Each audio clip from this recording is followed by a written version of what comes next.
Residents have protested in Worthing against controversial plans to sell off Downland next to Cissbury Ring.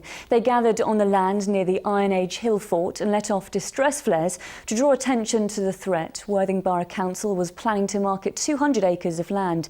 It's now temporarily suspended the sale. Campaigners say it's the borough's largest and most important green space and should be withdrawn from sale permanently.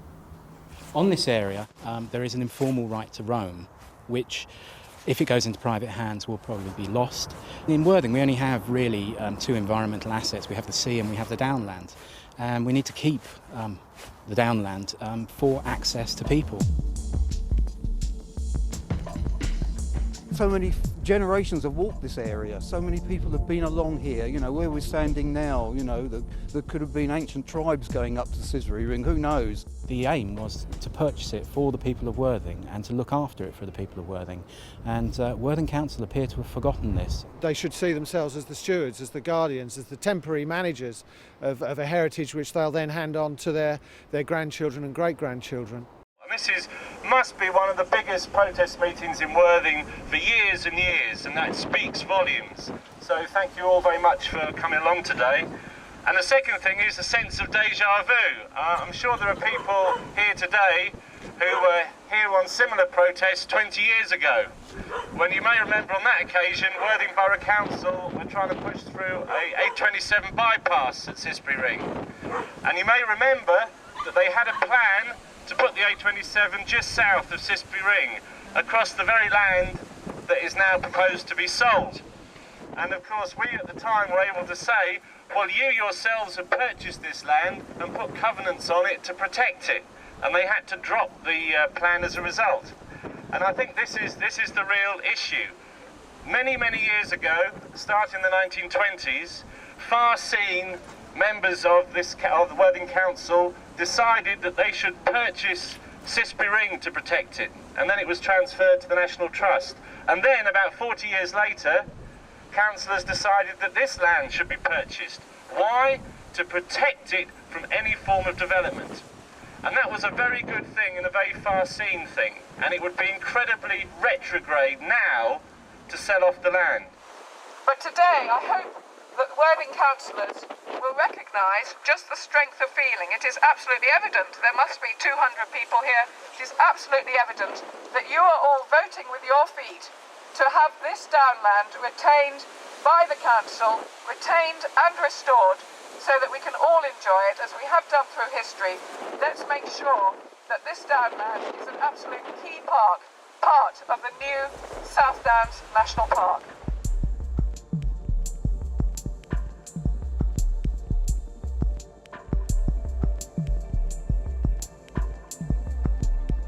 How did you first become aware of the fact that Worthing Borough Council was planning to sell off the Downland on Mount Carvey and Tenants Hill? Well, I had this panic phone call from somebody saying there was a large estate agent's notice board in the lower field by the Coombe car park saying that the land was going to be sold and there were going to be houses built on it. But of course, when we finally investigated, we realised that it wasn't the land at the bottom of the hill, it was this land here that we're standing on, Mount Carvey and Tenants Hill.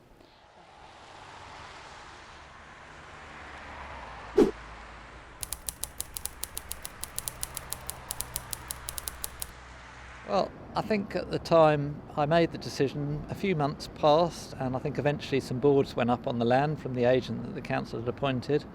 And I remember having a phone call from a gentleman called Dave Bangs, who I think was from Brighton, and he told me that I'd made a big mistake, and he'd persuaded Brighton Council they'd made a big mistake when they'd done something similar, and we needed to reconsider. Yeah, here in Brighton we were very sensitised to issues of local authority Downland sell-offs, because we'd had this as a huge issue in Brighton in the 90s when the Labour Council had tried to sell off the whole 13,000 acre Brighton Downland estate. So I think our antennae were well and truly wagging for any hint of land sell-offs elsewhere in the chain of local authorities along the Eastern Downs that had big Downland land holdings. Stoop and touch the earth and receive its influence. Touch the flower and feel its life. Face the wind and have its meaning. Let the sunlight fall on the open hand as if you could hold it.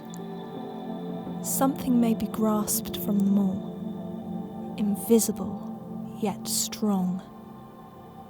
It is in the sense of a wider existence, wider and higher. I got involved in the Stop the Cissbury Sell-Off struggle right from the start, as soon as the alert was sounded, in fact. And eventually, when the group evolved into Worthing Downlanders, I took over as chairman for a while. The whole thing was a very positive experience.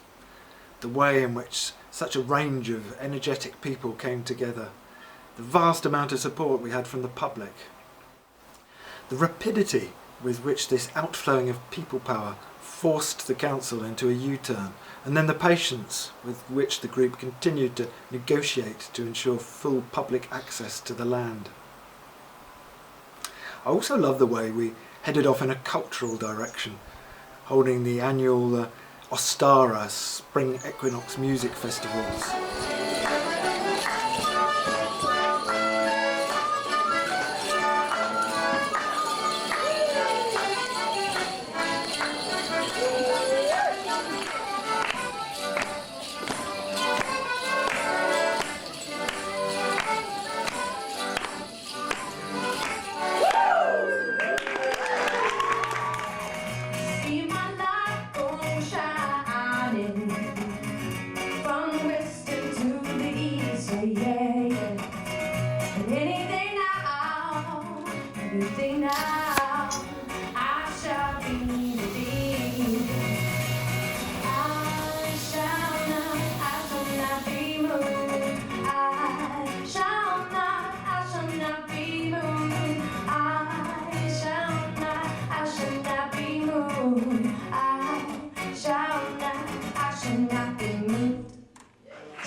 There were also the many commemorations of the life of Richard Jefferies, the great naturalist and visionary writer from the Victorian era, who's buried in Broadwater, Worthing in fact.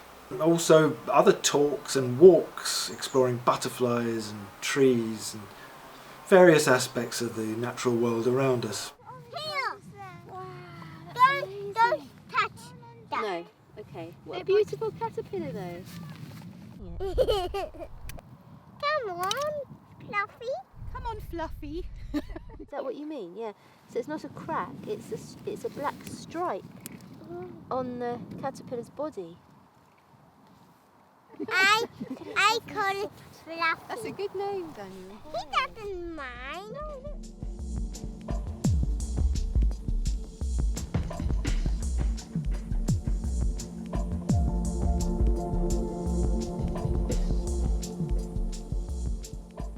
Why do you think it's important to have open access to the countryside for the community?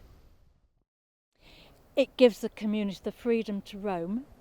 It gives them the opportunity to take exercise. As we all know from what's happened recently, it's really good to get out and about, and it improves our general well-being.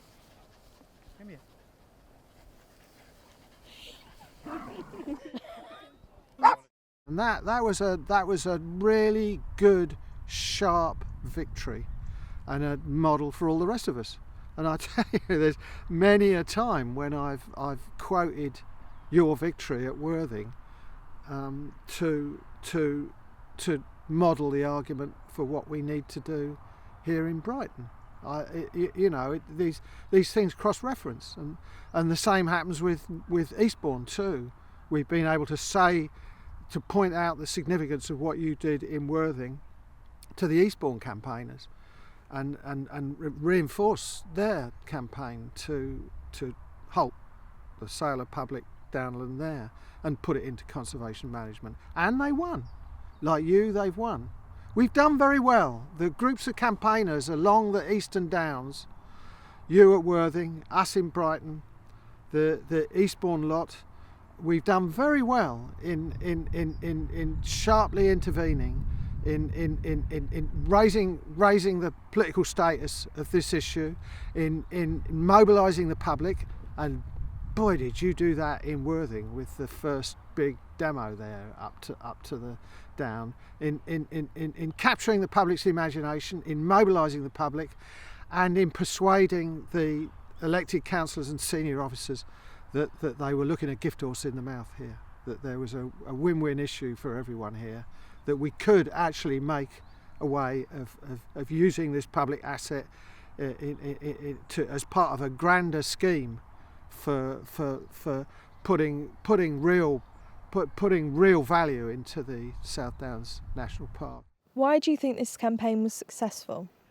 Because there were so many people and organisations behind it. A lot of other bodies came in.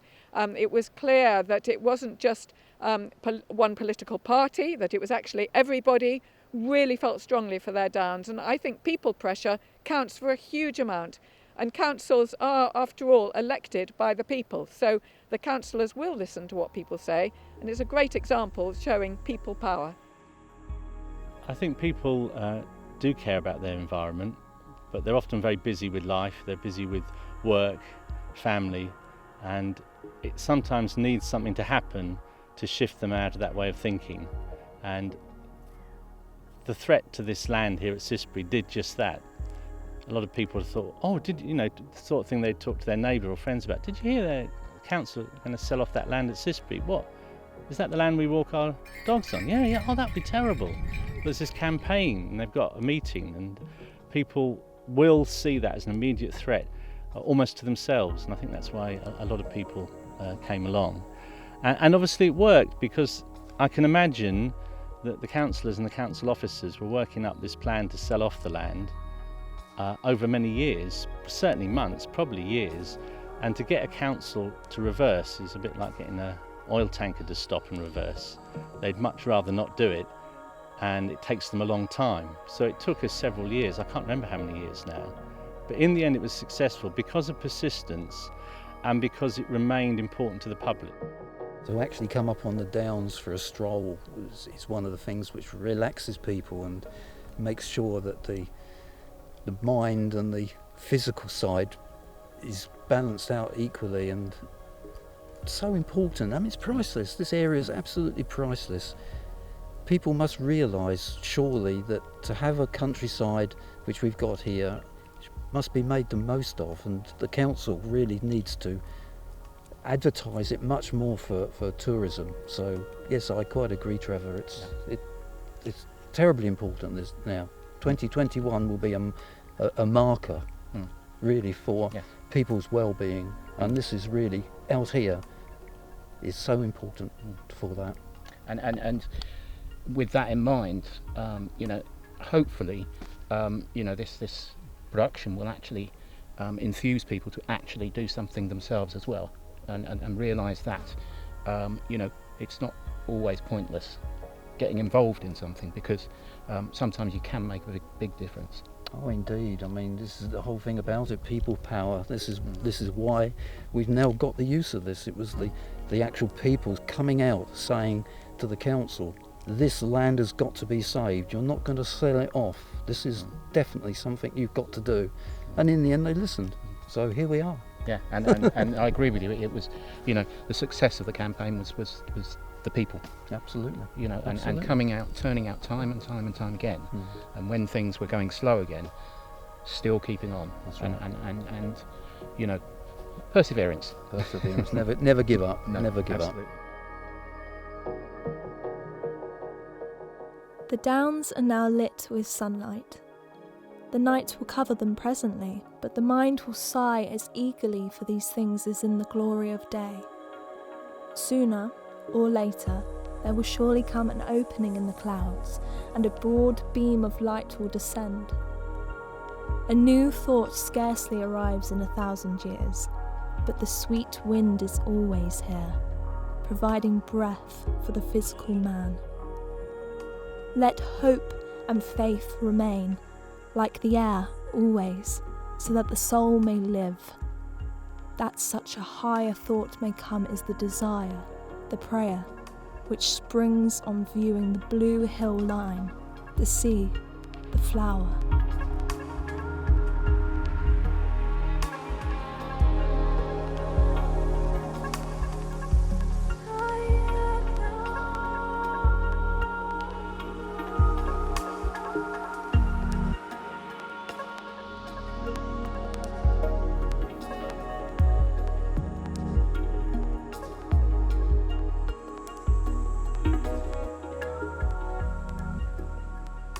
I'm Kate Ashbrook, General Secretary of the Open Spaces Society, which is Britain's oldest national conservation body. I was with you in 2009 when we did that wonderful rally here on these Downlands, which at that time were very threatened.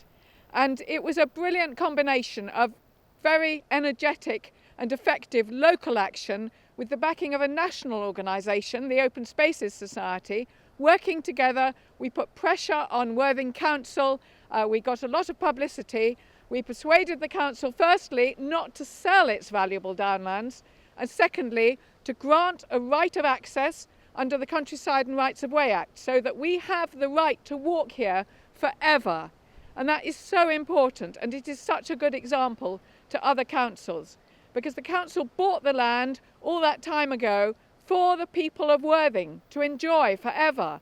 And then it was thinking of selling that land so that the people of Worthing could no longer enjoy it. And we managed to restore it to the people of Worthing. So we say to Brighton, we say to Eastbourne, other councils along the south coast, you should do the same. Now we are in the South Downs National Park, right on the edge of it. We can see the population of Worthing down there. This is their playground, their place to come and enjoy. And working together, we managed to achieve that. So what a victory.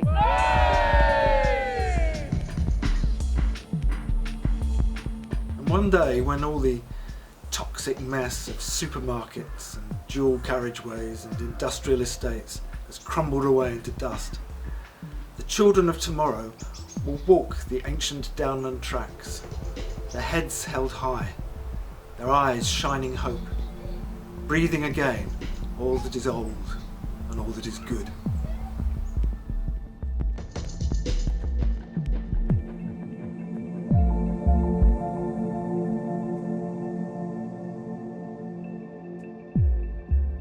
It is eternity now. I am in the midst of it. It is about me in the sunshine. I am in it as the butterfly in the light-laden air. Nothing has to come. It is now. Now is eternity. Now is the immortal life.